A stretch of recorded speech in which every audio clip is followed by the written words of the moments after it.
గత 2 రోజుల నుండి దేశంలో ఎక్కడా లేనంత పెట్రోల్ డీజిల్ కొరత ఆంధ్రప్రదేశ్ రాష్ట్రంలో ఎందుకు వచ్చింది? కొన్ని పెట్రోల్ బంకుల్లో నో స్టాక్ బోర్డు పెట్టున్నారు. కొన్ని పెట్రోల్ బంకుల్లో కిలోమీటర్ల దూరం వాహనాలు నిలిచిపోయి ఉన్నాయి. ఒక్కసారిగా పెట్రోల్ డీజిల్ కొరత ఎందుకు వచ్చింది ఏపీలో?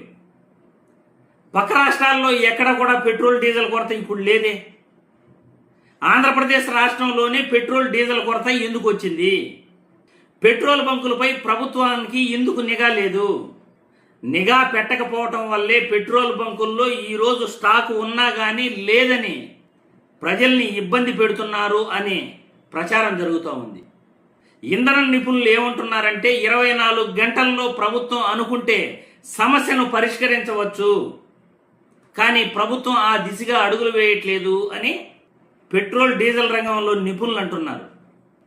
కానీ ఈ ప్రభుత్వం అధికారంలోకి వచ్చిన తర్వాత నిజంగా ఎందుకో కానీ ప్రజలకు చుక్కలు చూపిస్తూ ఉంది. ప్రజలకు నిజంగా చుక్కలు చూపిస్తూ ఉంది.